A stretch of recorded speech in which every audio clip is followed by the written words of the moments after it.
이 새벽에 하나님께서 우리에게 주시는 하나님 말씀은 사사기 17장 7절에서 13절까지 말씀입니다. 저와 여러분이 한 절씩 교독하도록 합니다. 유다 가족에 속한 유다 베들레헴에 한 청년이 있었으니 그는 레위인으로서 거기서 거류하였더라.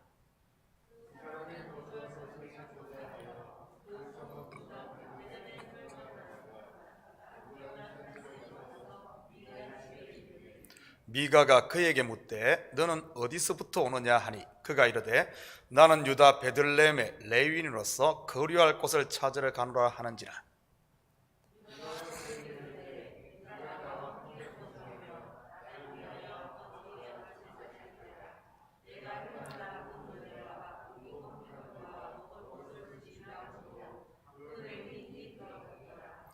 그 레위인이 그 사람과 함께 거주하기를 만족하게 생각했으니 이는 그 청년이 미가의 아들 중 하나같이 됨이라.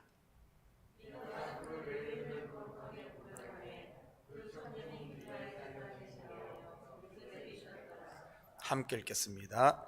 이에 미가가 이르되 레위인이 내 제사장이 되었으니 이제 여호와께서 내게 복 주실 줄을 아노라 하니라. 아멘. 좋은 아침입니다. 우리는 지난 새벽에 하나님에 대한 이스라엘의 무지와 그로 말미암은 종교적 타락상에 대해 살펴보았습니다. 사사시대의 한 단면을 보여주는 미가의 가정, 아들의 이름은 여호와와 같은 이가 누구인가라는 의미의 미가로 짓고 나름 열심도 있고 경건한 것 같았지요. 그런데 실상을 들여다보니 하나님은 허수아비에 불과했고 자기가 왕이 된 자기식의 열심이요 자기식의 신앙이었습니다. 이것을 성경은 우상숭배라고 고발하고 있지요. 신학에서는 이러한 사사시대를 영적 암흑시대라고 부릅니다.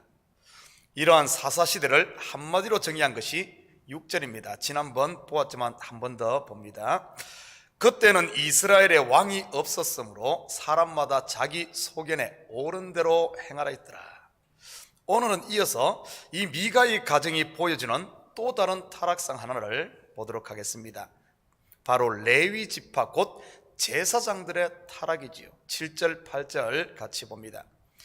유다 가족에 속한 유다 베들레헴에 한 청년이 있었으니 그는 레위인으로서 거기서 거류하였더라.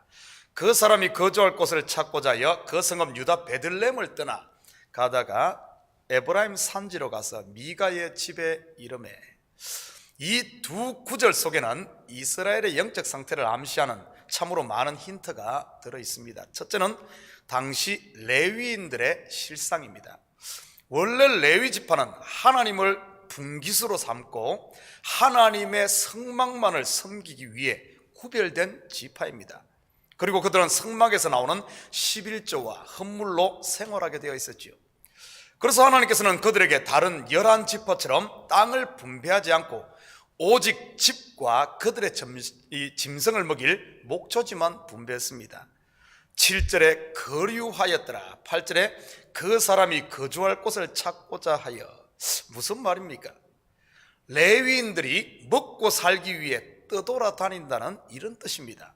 왜 이 지경이 되었을까요? 땅을 분배받은 11지파가 그들의 11조와 헌물을 하나님께 드리지 않았다는 뜻이 내포되어 있습니다. 이들이 11조를 안 드렸다는 말은 하나님을 버렸다는 말과 같습니다. 왜냐하면 열의 하나를 하나님께 드리는 11조는 하나는 하나님의 것, 아홉은 내 것이라는 뜻이 아닙니다. 열의 하나에서 이 하나는 열을 대표하지요. 결국 그 하나를 드리면 모든 것이 하나님으로부터 왔다는 그분의 주권에 대한 신앙 고백인 셈이지요. 구속사로 보면 그 하나가 바로 예수 그리스도이고요. 주는 그리스도시요 살아계신 하나님의 아들이로소이다로 고백했던 이 베드로의 신앙 고백이 마치 11조를 드린 것과 같습니다. 하나가 나머지 9을 대표하는 11조. 그래서 예수님은 예수님의 십자가가 나의 십자가요, 예수님의 부활이 나의 부활이 되는 겁니다. 예수 그리스도가 바로 그 하나이기 때문에 그렇죠. 독생자 예수님이 그 하나이고 저와 여러분은 그 아홉입니다. 그래서 이 열이 완성이 되는 것이지요. 두 번째는 이 우선순위가 뒤바뀐 레위인의 모습입니다. 유다 베들레헴을 떠나, 어디서 본 표현 아닙니까? 룻기 1장 1절입니다. 사사들이 치리하던 때에 그 땅에 흉년이 드니라. 유다 베들레헴의 한 사람이 그의 아내와 두 아들을 데리고 모압 지방에 가서 거류하였는데, 이 베들레헴이란 말은 떡집이라는 뜻을 가지고 있습니다. 이곳에서 이스라엘의 생명의 떡을 공급할 다윗이 태어나고, 또한 예수 그리스도가 이 베들레헴에서 태어나지요. 이 룻기서 또한 똑같이 사사시대를 고발하는 것입니다. 베들레헴을 떠나는 레위인의 모습을 통해 성경은 하나님의 생명의 떡을 버리고 육신의 떡을 쫓아가는 레위인을 고발하는 것이지요. 요즘 말로 한다면 레위인은 이 목회자라고 볼 수 있지요. 목사는 생명을 살리는 복음의 말씀으로 이 메인 성도들을 자유케 해야 하는데, 오히려 자기 배를 위해 율법의 짐을 성도들에게 지우는 것과 같습니다. 레위인들은 영적 무지를 깨닫고, 어떻게 하면 또 성도들을 깨우치고 가르쳐야 할 책임을 맡은 사람들입니다. 그런데 이 레위인은 본인이 힘들다고 백성들을 버리고 자기만 살겠다고 그 베들레헴을 떠납니다. 이 레위인에게 어떤 일이 일어나는지 계속 보십시다. 10절입니다. 미가가 그에게 이르되 내가 나와 함께 거주하며 나를 위하여 아버지와 제사장이 되라. 내가 해마다 은 열과 의복 한 벌과 먹을 것을 주리라 하므로 그 레위인이 들어갔더라. 하나님이 보내신 자리를 떠났더니 더 좋은 자리를 찾은 것 같은 이런 느낌이 듭니다. 그렇게 보이죠. 마치 요나가 하나님의 낯을 피해 니느웨 대신 다시스로 도망가니 배가 딱 준비되어 있는 것처럼 말이지요. 은 1100을 가진 빌리언웨어 이 갑부 미가를 만나 그에게 고용됩니다. 이것도 이전 포지션보다 높은 포지션, 곧 성진까지 해서 말이지요. 계속 레위인 하다가 갑자기 제사장이 되잖아요. 우리가 알아야 할 것은 레위인이 다 제사장이 아닙니다. 제사장은 물론 레위인이지요. 제사장은 레위 지파 가운데서 아론의 후손들만이 제사장이 됩니다. 본문의 문맥으로 보면 이 레위인은 제사장이 아닌 그냥 레위인인 것 같습니다. 그런데 어느 순간 제사장으로 둔갑을 해버리지요. 이전에는 먹고 사는 것 걱정해야 했었는데 새 직장은 두둑한 월급에 숙식까지 모두 제공받지요. 복이 넝쿨채 굴러 들어온 것 같습니다. 요즘 목회자들 모두가 꿈꾸는 그런 드림잡은 아닌지 모르겠습니다. 그런데 정말 이것이 복받은 것일까요? 11절 같이 봅니다. 그 레위인이 그 사람과 함께 거주하기를 만족하게 생각했으니 이는 그 청년이 미가의 아들 중 하나같이 됨이라. 그 레위인이 그 잡오프를 덥석 받아 만족하게 생각했다고 하네요. 그리고 이 레위인을 자기의 제사장으로 삼은 미가는 그를 자기 아들 중 하나같이 여기고요, 얼핏 보면 누이 좋고 매부 좋고 다 잘 된 것 같아 보입니다. 그런데 정말 그럴까요? 조금만 깊이 들여다보십시다. 미가가 이 레위인에게 잡오프를 할 때는 뭐라고 했습니까? 나를 위하여 아버지와 제사장이 되라. 계약이 딱 끝나고 나니까 아들같이 되라.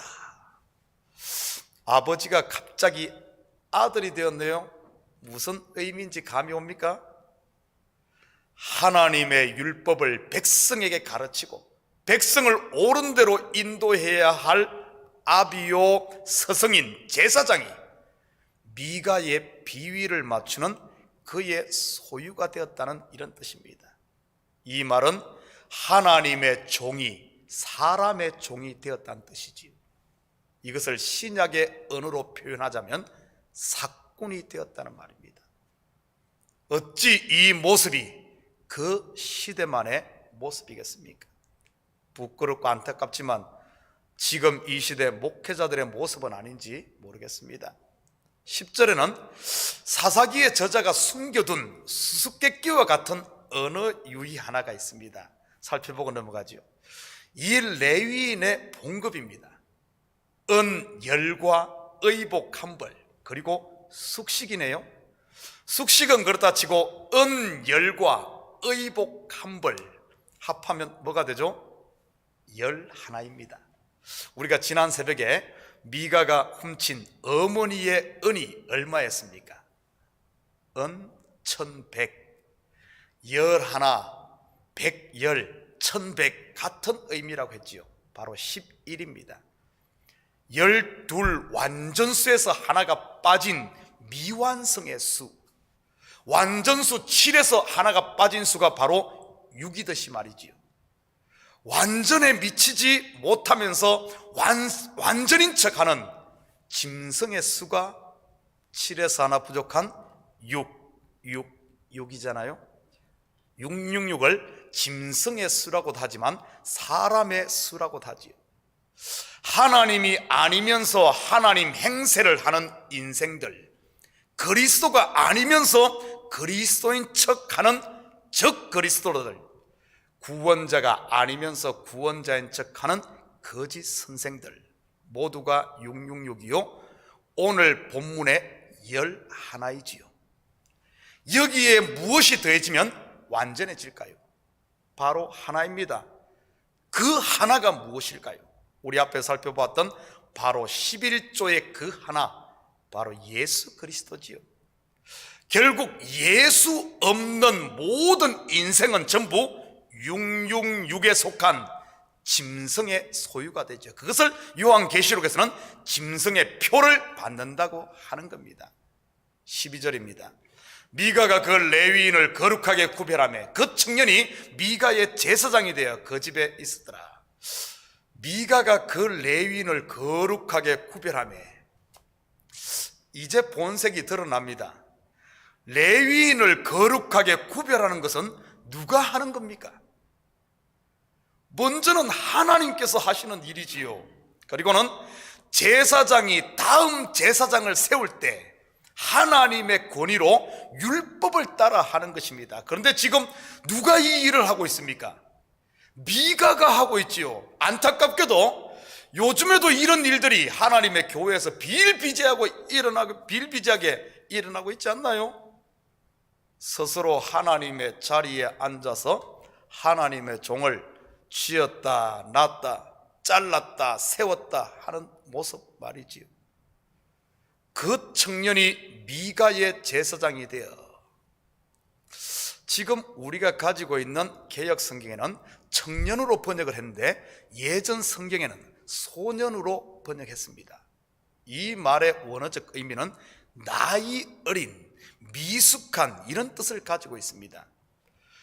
제사장은 공식적으로 몇 살부터 성막의 일을 할 수가 있습니까? 30살입니다. 그래서 예수님께서도 공생애를 30부터 시작을 하지 않았습니까?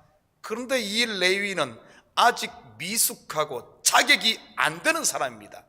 그런데 왜 미가가 자기 제사장으로 세웠을까요? 자기 맘대로 하려고 그런 것이지요.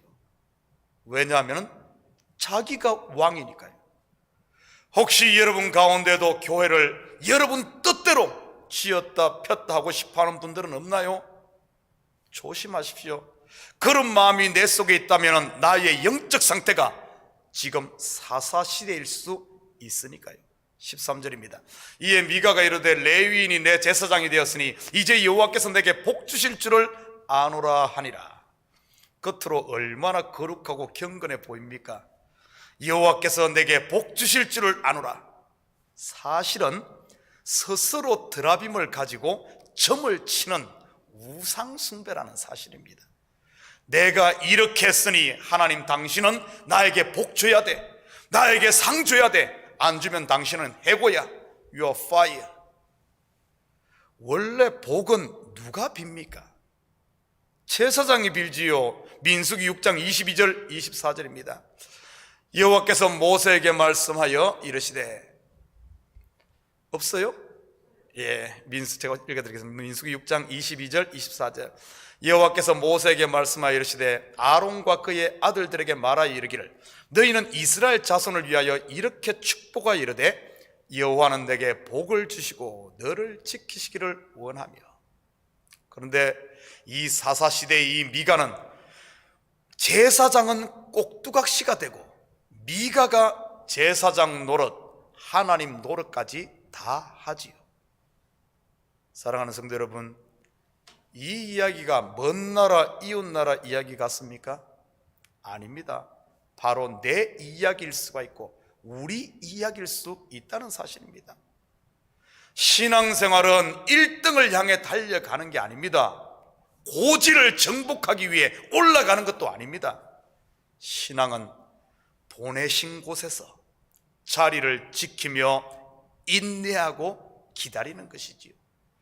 기름등불 잘 준비해서 졸음이 오더라도 참고, 못 참겠으면 졸더라도 그 자리를 지키는 것입니다.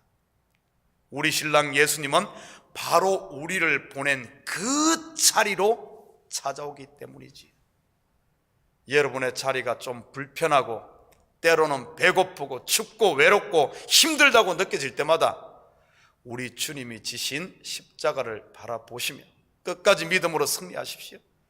성도의 복은 따뜻하고 안락한 아랫목이 아니라 바로 그 보내신 자리가 복이라는 사실을 기억하고, 오늘도 여러분 보내신 그 자리에서 묵묵히 제자의 삶을 사는 복된 하루가 되기를 주님의 이름으로 축복합니다. 기도하십시다. 사랑의 아버지 하나님, 참으로 감사드립니다. 이 새벽을 깨우시고 또 보내신 자리, 예배의 자리, 기도의 자리, 성도의 자리로 나오게 하심을 참으로 감사를 드립니다. 아버지 하나님, 매 순간순간마다 이 자리 버리고 안락한 곳 찾아가고 싶고, 아버지 하나님, 내 원하는 곳 가고 싶지만은 주님이 나를 이곳에 보냈기에 아버지 하나님, 참으로 주님 바라보며 이 자리를 지켜갑니다. 힘들고 어렵더라도 우리 가정에서, 우리의 삶의 현장에서 우리를 보내신 그곳에서 감사하며 주님 기다리는 마음으로 인내하며 살아가는 저희들 에게 주여 도와주시옵소서. 우리 마음을 점검하게 하시고 우리 속에 아버지 하나님 혹시 가라지가 있는지 항상 살피며 아버지 하나님 첫사랑의 그 자리, 은혜의 자리에 머물므로 매일매일 삶이 천국을 맛보며 누리며 생명의 꼴을 먹고 사는 저희들 되게 도와주시옵소서. 이 새벽도 우리의 마음을 주님 앞에 쏟아놓을 때마다 주님, 다시 한 번 더 주께서 첫사랑의 그 아버지 한 놀라운 은혜로 채워주셔서 힘들고 어려운 이 나그네 길과 같은 우리 인생길을 아버지 하나님 천국길로 바꾸며 살아가는 저희들 되게 도와주시옵소서. 감사드리며 예수님의 이름으로 기도드립니다. 아멘.